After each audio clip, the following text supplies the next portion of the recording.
grande problema é que os modelos são errados. Vamos lá. O que Jesus falou para os discípulos dele? Vocês vão fazer coisas ainda maiores do que as coisas que eu fiz. Então, ou seja, o modelo de liderança de Jesus significa o seguinte: o líder, ele sempre prepara o liderado para superar ele, para ser maior do que ele. Até porque se você não prepara alguém para ser maior do que você, o seu trabalho também foi Exatamente. ineficaz, Então, né? o que acontece? Nós temos um problema hoje, que é o problema do ego. O grande problema hoje é o ego. A gente, e eu vou te falar, um dos piores lugares que a gente vive isso é dentro da igreja. Eu ia te perguntar isso. Na sua vida assim, de liderança, se você, isso aqui é meio polêmico, né? Mas se você achava mais difícil essa parte de formar líderes dentro da igreja ou fora? Eu vou te falar que é mais difícil dentro da igreja. Eu vou te falar por quê.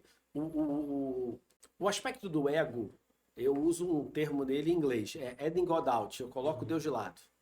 Eu falo assim, eu deixo Deus de lado, ou seja, eu falo assim, ó, isso aqui eu estou fazendo do meu jeito, porque essa maneira de fazer. Então, isso é uma coisa que acontece em empresas, famílias e igrejas. E existe um culto, muitas vezes, à personalidade. Muitas pessoas, elas têm uma coisa de olhar para a pessoa. E o ser humano, ele é falho. E muitos deles acabam se perdendo nessa história de não entenderem aquela palavra que fala que ele cresça E eu diminua, né? E esse é o ponto. Cantam muito bem, mas não Mas conseguem o conceito é esse, que ele cresça e eu diminua. Então, esse é um ponto que muitas vezes o ser humano tem dificuldade de lidar com isso. Então, quando a gente olha essas aplicações, o modelo de liderança, ele é muito focado em poder e autoridade, correto? Só que aí a gente tem um grande problema. Em Mateus 20, a gente tem uma situação que a mãe de Tiago e de João pede para que um filho sente à direita, outro sente à esquerda de Jesus, e ele fala assim, olha, você não sabe o que você está me pedindo, e ele fala, olha, e não cabe a mim decidir isso, cabe ao meu pai. Ele percebe que os discípulos ficaram chateados, chama todo mundo, e ele fala, olha, vocês sabem que os governantes usam de poder, e que as autoridades, e que os governantes do poder, né, e os líderes usam de autoridade entre os súditos.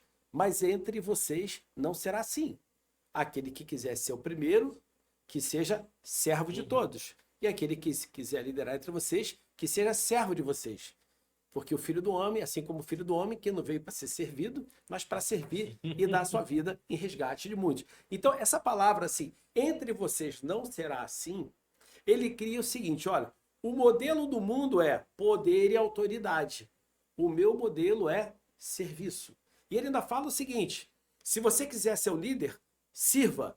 E se alguém quiser liderar sobre você, que sirva você. Ele dá um recado para o que quer ser líder e para o que quer ser e para aquele que vai ser servo. Ó, se alguém quiser te liderar, ele tem que te servir.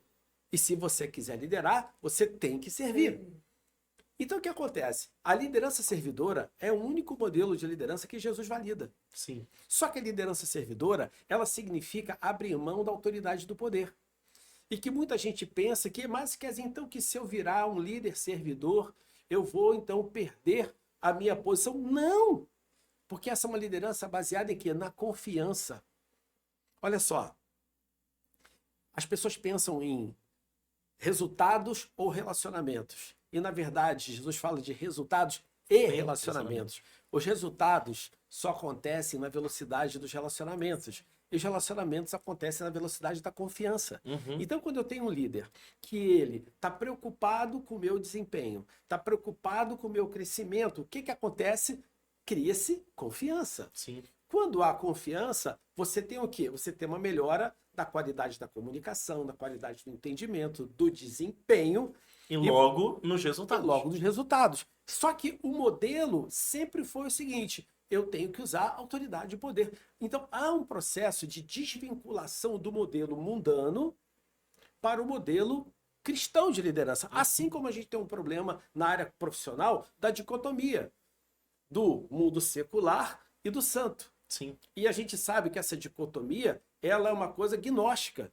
Ela tem a ver com uma cultura que não é a cultura hebraica. Na verdade, a gente sabe que principalmente Paulo, Pedro combateram muito o gnosticismo. Sim. Então, nós somos integrais, nós somos seres espirituais, seja no domingo ou segunda, terça, quarta, quinta, sexta e Isso aí. sábado no nosso trabalho. Entenderam, né? exatamente. Entendeu? Então, a gente tem um problema sério hoje, que ainda é entender da mesma maneira que eu não posso separar fé de trabalho, eu tenho que entender que o meu modelo de liderança não é baseado em autoridade e poder.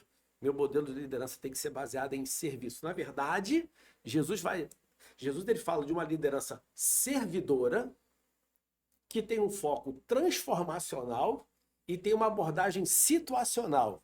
Ou seja, eu sou um líder que sirvo na busca de uma transformação, porque eu apresento Jesus, porque o reino de Deus será dessa maneira, porque o reino de Deus é assim. Eu começo a trazer os meus liderados para uma visão conjunta comigo e entendo que nesse caminho cada um tem uma característica, Isso cada aí. um tem um momento e aí eu lidero cada um situacionalmente. Eu não Exato. dou o mesmo remédio para todo mundo. Exatamente. Eu trato cada um no seu nível.